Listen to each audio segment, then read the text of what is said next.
Hello student, my name is Manish Dubey. This is the multiple choice question of metrology and measuring instrument.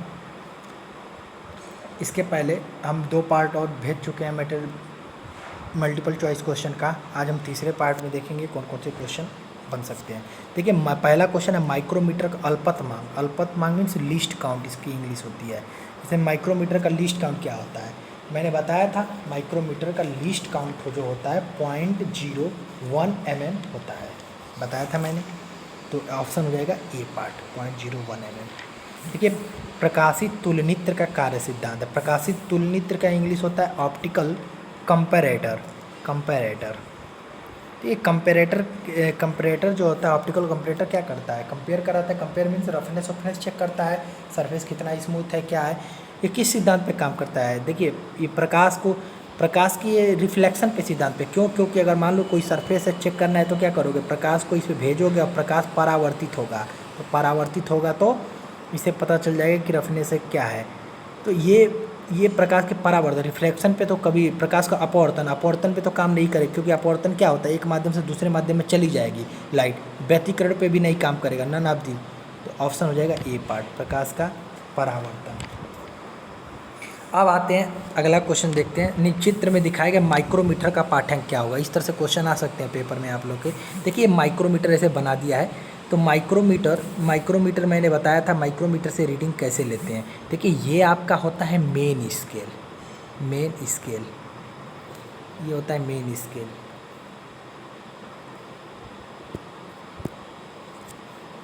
देखिए ये आपका होता है main scale और ये होता है थिम्बल स्केल। थिम्बल पैमाना मैंने बताया था, जो माइक्रोमीटर का अगर लेक्चर आप लोग पढ़े होंगे तो उसमें बताया था मैंने। ये होता है मेन स्केल, ये होता है थिम्बल पैमाना। तो इसका देखो रीडिंग कैसे पढ़ते हैं। जैसे ऊपर जो भी है, ऊपर ध्यान से, ऊपर मतलब क्या है 0 1 2 3 कैसे देखो, ध्यान से देखना आप लोग कैसे रीडिंग पढ़ता हूँ मैं। बताया था आप लोगों को रीडिंग कैसे निकालते हैं। देखो 0 1 2 3 4 5 6। इसका पहले मेन स्केल रीडिंग देखते हैं। मेन स्केल रीडिंग कितनी है, 6 है। तो 6 के आगे देखो, 6 के आगे भी थोड़ा सा है, देख रहे हो 6। देखो जैसे मैंने अभी देखा है 0 1 2 3 4 5 6 के आगे थोड़ा सा भी गैप है तो क्या हो जाएगा 6 mm प्लस। मैंने बताया था कि आपको ये जो ऊपर वाला जो मेन स्केल की रीडिंग है और नीचे वाले मेन स्केल की रीडिंग में 0.5 का गैप होता है, 0.5 mm का गैप होता है।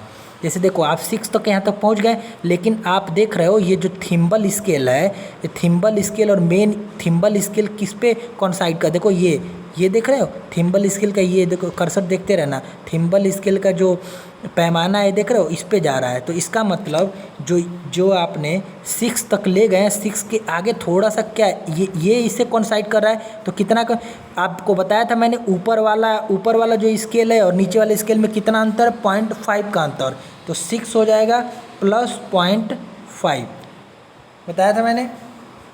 ये किसकी रीडिंग हो जाएगी, मेन स्केल की रीडिंग हो जाएगी 6 प्लस 0.5। अब देखो थिम्बल स्केल की रीडिंग। थिम्बल स्केल की रीडिंग देखो कौन साइड कर रहा है, कौन साइड में कौन मेन स्केल, थिम्बल स्केल और मेन स्केल की देखो 35, ये हो जाएगा 36, देख रहे हो 36।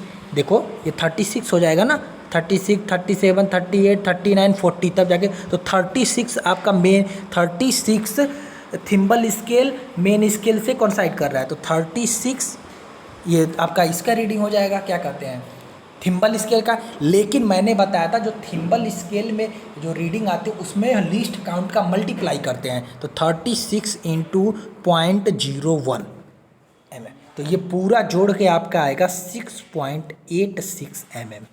समझ में आया? आप लोग एक बार और वीडियो देखिएगा तो समझ में आ जाएगा। कैसे देखो ये मेन स्केल होता है, ये थिम्बल स्केल होता है। मेन स्केल पे 0 1 2 3 4 5 6 ये हो गया। और मैंने बताया था ऊपर वाले और नीचे वाले में हाफ गैप होता है। देखो ये ऊपर वाला है, ये नीचे दोनों के स्केल में। तो देखो 6 तो यहाँ पे आ रहा है, 6 तो यहाँ पे आ रहा है, लेकिन 0.5 देख रहे हो ये वाला इसे कॉन्साइड कर रहा है। तो पूरा रीडिंग लोगे ना तो 6 प्लस 0.5, इसका मतलब इसकी रीडिंग 6 तो से तो अधिक ही होगी। तो देखो अब देखो ऑप्शन एलिमिनेट कैसे करते हैं। देखो 5.5 तो कभी किसी कीमत पे नहीं हो सकता है, 7.86 से अधिक जा रहा है, ये हो सकता था, लेकिन 6.86 आप जोड़ के लाए, वो ऑप्शन सही है। 5.86 6 से तो कम हो नहीं सकता, ये दोनों ऑप्शन तो ऐसे एलिमिनेट हो गए, तो ऑप्शन 6.86 हो जाएगा। देखो रिंग गेज का उपयोग होता है, जो रिंग गेज होता है, रिंग गेज का उपयोग, एक बात बताओ, रिंग पहनते हो हाथ में, रिंग मतलब होता क्या है? रिंग मतलब अंगूठी, अंगूठी पहनते हो जो अपने हाथों में, तो अंगूठी क्या अपने उंगली में बाहर से पहनते हो ना, तो बाहरी डायमीटर मेजर करता है, बाहरी डायमीटर और गोलाई। रिंग रिंग कैसे में होता है? गोल में होता है ना, राउंड में होता है, याद करने का ट्रिक बता रहा हूँ, राउंड में होता है ना, उसी तरह से इस गोलाई को भी रिंग कैप्चर करता है। तो बाहरी व्यास और गोलाई दोनों मापने में होता है रिंग का उपयोग, ये आपका ट्रिक है याद करने का। देखिए अगला क्वेश्चन है, निम्न में कौन सा कोण मापन युक्ति है, कौन से एंगल मेजरमेंट डिवाइस है? देखो डिवाइडर, डिवाइडर से एंगल मेजरमेंट हम नहीं कर सकते, ट्रेमल ये भी नहीं, steel rule means scale, scale से आप एंगल मेजरमेंट करते हो? नहीं करते हो। तो ऑप्शन एक साइन बार, साइन बार से आप एंगल मेजरमेंट कर सकते हो। मैंने बताया था साइन बार क्या होता है, एक रेक्टेंगुलर शेप का होता है और आगे पीछे रोलर लगे होते हैं, बीच भी, और इसमें जो रेक्टेंगुलर ब्लॉक बनाते हैं उसमें होल कर देते हैं। होल, ये होल क्या करता है, होल क्यों करते हैं? ताकि इसको पकड़ने में आसानी हो और इसका वेट कम हो। और साइन बार ये किस पे फंक्शन होता है? साइन का फंक्शन होता है, क्यों? क्योंकि साइन थीटा इसमें आता है, हाइट और एल में, साइन थीटा लंब बटे कर्ण, परपेंडिकुलर अपान हाइपोटेनस होता है, तो ये इसलिए बताया था मैंने पूरा। ऑटोकोलीमेटर का प्रयोग होता है, ऑटोकोलीमेटर मैंने बताया था, ऑटोकोलीमेटर किसके रूप में, क्या करने के लिए यूज होता है ऑटोकोलीमेटर? देखिए ऑटोकोलीमेटर कहाँ गया, ऑटोकोलीमेटर का उपयोग देखिए, पहला सीधेपन के माप में, दूसरा समतलता की जांच में, सूक्ष्म कोण इंडेक्सिंग में, उपरोक्त सभी। देखिए सीधेपन के माप में भी ऑटोकोलीमेटर का उपयोग होता है, फ्लैटनेस चेक करते हैं, फ्लैटनेस भी चेक करते हैं, सीधापन भी चेक करते हैं, सूक्ष्म कोण भी अगर मान लो थोड़ा सा गड्ढे रहे, थोड़ा सा इंक्लाइंड है, तो भी बताया था ऑटोकोलीमेटर। तो ऑप्शन क्या हो जाएगा? उपरोक्त सभी। अब देखो सतह पर प्राइमरी टेक्सचर या रफनेस परिमाण है, तो सतह पर प्राइमरी टेक्सचर मैंने बताया था, प्राइमरी टेक्सचर सेकेंडरी टेक्सचर में अंतर क्या होता है? प्राइमरी टेक्सचर छोटा रफनेस होता है, छोटा रफनेस में रफनेस हाइट उतनी बड़ी नहीं रहेगी, और सेकेंडरी टेक्सचर में रफनेस हाइट बहुत ज़्यादा, रफनेस हाइट मीन्स आप ज़्यादा खुरदुरा रहेगा सेकेंडरी टेक्सचर, और प्राइमरी टेक्सचर क्या होता है? कम खुरदुरा। तो ये किसका परिमाण है? रफनेस। तो पहला पदार्थ में फ्ला का नहीं, टूल मार की प्रमुख दिशा का, देखो उत्पादन प्रक्रम में औजार की लंबवत क्रिया का है, जब कोई प्रोडक्शन कर रहे हो, आप प्रोडक्शन प्रक्रिया कर रहे हो, उसमें जो इंस्ट्रूमेंट यूज करते हो, तो क्या इंस्ट्रूमेंट यूज करके आप इंस्ट्रूमेंट जब यूज करते हो तो क्या होता है? सरफेस खुरदुरा हो सकता है। तो ऑप्शन कौन सा हो जाएगा? यही ऑप्शन, थर्ड ऑप्शन। अब देखो सरफेस रफनेस को प्रदर्शित किया जाता है ट्रायंगल से, सर्किल से, तो बहुत इजी क्वेश्चन है, ट्रायंगल से प्रदर्शित किया जाता है। जैसे मतलब मैंने बताया तो सरफेस रफनेस ऐसे ऐसे होता है, तो सामने मैंने एक देखो ऐसे ऐसे डायग्राम एक बताया था ना, रफनेस को ऐसे ऐसे डायग्राम, रफनेस को कैसे शो कराते हो आप? कोई सरफेस रफ है, कैसे ऐसे ऐसे खुरदुरा दिखाते हो ना, खुरदुरा तभी तो हाथ लगाओगे तो रफ दिखाई देगा। तो इस एक किस टाइप का शेप का है? ट्रायंगल शेप का, तो ऑप्शन ट्रायंगल हो जाएगा।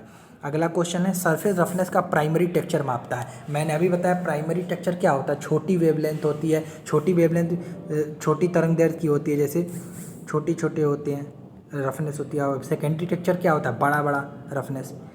तो छोटी तरंगदैर्घ्य की असमानता है, ऑप्शन यही हो जाएगा। बड़ी तरंगदैर्घ्य तो हो ही नहीं सकता। सेकेंडरी टेक्सचर सामान्य सतह से औसत विचलन, सामान्य सतह से एवरेज डेविएशन क्या होता है? जैसे मान लो सामान्य सतह से एवरेज डेविएशन सही है, लेकिन ये ऑप्शन है तो इसलिए इसको नहीं सही कर सकते हैं। सरफेस पैटर्न की दिशा ये भी नहीं, तो ऑप्शन हो जाएगा छोटी तरंगदैर्घ्य की असमानता है। चलिए आज के लिए इतना ही, धन्यवाद।